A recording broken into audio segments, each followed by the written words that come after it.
Saya sebagai Ketua Dewan Gelar Tanda Jasa Tanda Kehormatan tadi telah menyampaikan kepada Bapak Presiden Prabowo Subianto terkait dengan pemberian anugerah gelar kepahlawanan nasional yang memang ini dilaksanakan sudah merupakan kegiatan rutin dalam rangka Hari Pahlawan 2025. Jadi proses dari pengusulan pahlawan nasional ini adalah proses dari bawah, dari masyarakat, dari kabupaten kota, kemudian di sana ada tim peneliti yang terdiri dari para pakar dari berbagai latar belakang. Setelah dari kabupaten kota ke provinsi, di sana ada juga tim peneliti, akademisi, dan juga sejumlah tokoh yang menilai TP2GD, ya. Kemudian setelah itu kepada TP2GP di Kementerian Sosial dan Dewan Gelar GTK Tanda Jasa Tanda Kehormatan, ya, telah menerima ini dari Kementerian Sosial yang juga merupakan hasil kajian dari TP2GP. Ada 40 nama calon pahlawan nasional yang dianggap telah memenuhi syarat, dan ada 9 nama yang merupakan bawaan carry over dari yang sebelumnya. Jadi totalnya ada 49 nama. Nah, tentu dari kami, dari tim GTK ini telah melakukan juga kajian, penelitian, rapat, ya, sidang terkait hal ini. Jadi telah diseleksi tentu berdasarkan kalau semuanya memenuhi syarat, ya. Jadi tidak ada yang tidak memenuhi syarat, semua yang telah disampaikan yang memenuhi syarat. Perjuangannya semua jelas, latar belakangnya, riwayat hidupnya, dan sudah diuji secara akademik, secara ilmiah, gitu ya. Riwayat perjuangannya ini telah diteliti dengan seksama melalui beberapa layer, beberapa tahap, dan sekarang tentu karena kita juga mendekati Hari Pahlawan, kita telah menyampaikan ada 24 nama dari 49 itu yang menurut Dewan GTK yang memerlukan telah diseleksi mungkin bisa menjadi prioritas. Nanti kita akan melihat, ya, perkembangan, ya, tadi telah saya sampaikan, termasuk juga riwayat hidup dari calon pahlawan nasional.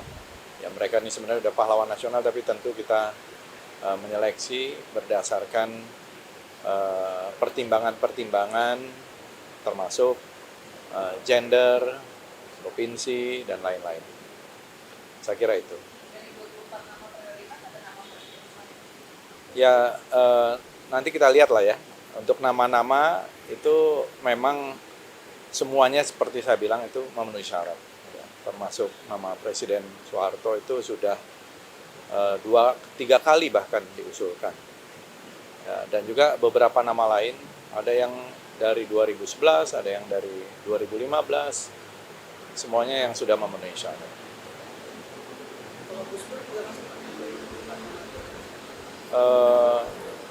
Itu juga termasuk yang kita seleksi, ya, semuanya saya kira memenuhi syarat juga.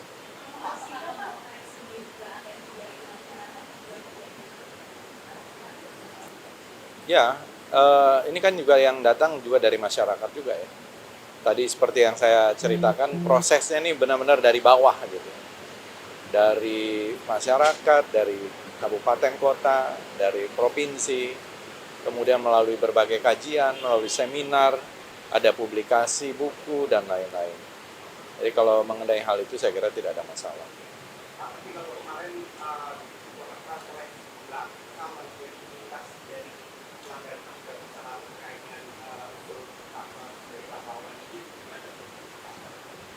Ya, saya kira itu sebagai masukan, ya, masukan.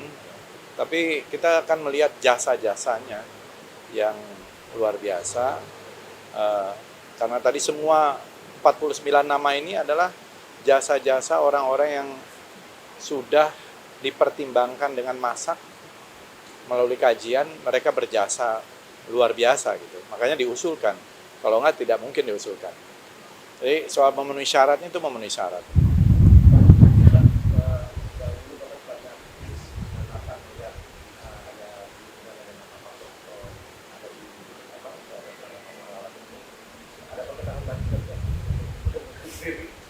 Oh, kalau saya nggak ada.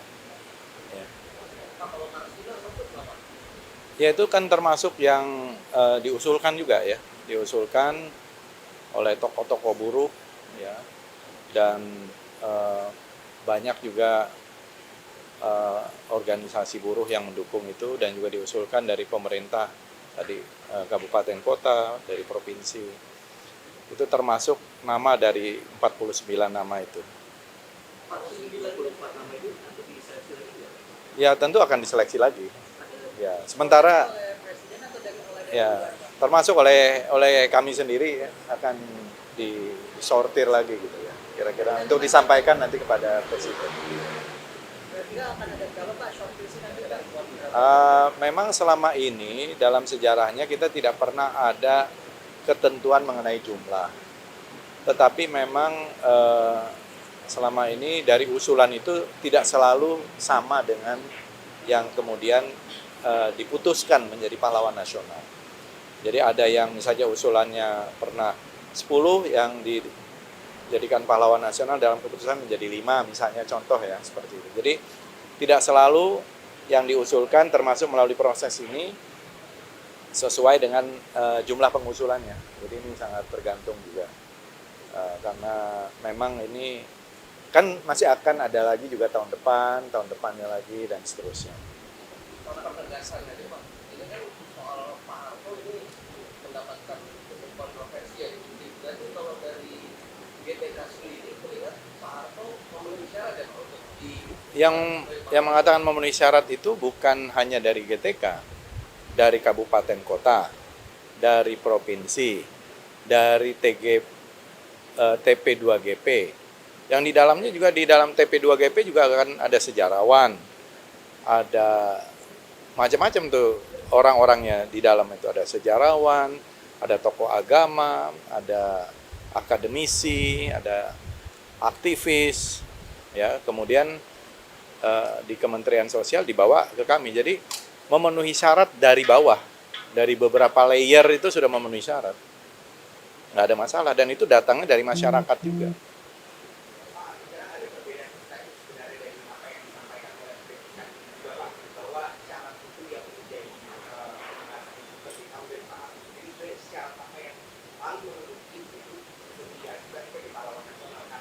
Kalau dalam pengusulan saya kira banyak ya. Beliau memimpin serangan umum 1 Maret. Itu sebagai contoh, 1 Maret itu serangan besar, serangan umum 1 Maret itu salah satu yang menjadi tonggak Republik Indonesia itu bisa diakui oleh dunia. Masih ada. Karena Belanda waktu itu mengatakan Republik Indonesia sudah cease to exist, sudah tidak ada lagi. Jadi di perundingan-perundingan di New York ketika itu, Indonesia sudah tidak ada, pemimpinnya sudah ditangkap, wilayah sudah dikuasai, rakyatnya sudah tunduk. Tiba-tiba ada serangan ini, salah satunya adalah serangan besar, serangan umum 1 Maret 1949. Itu salah satu yang saya baca dari usulan-usulan itu. Nah, itu kan menandakan Pak Harto sebagai komandan pertempuran serangan umum 1 Maret punya jasa di dalam kemerdekaan, perang mempertahankan kemerdekaan Republik Indonesia. Belum lagi operasi pembebasan Irian Barat dan lain-lain. Jadi ada rinciannya, nanti rinciannya kalau mau lebih panjang nanti saya berikan.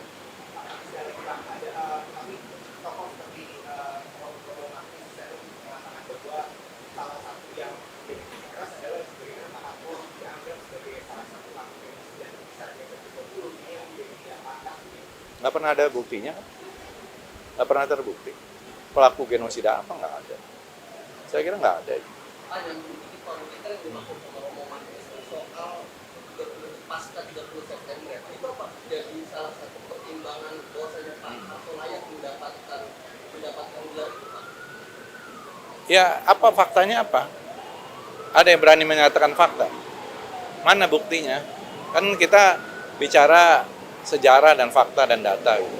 Ada nggak? Nggak ada kan? Saya kira itu.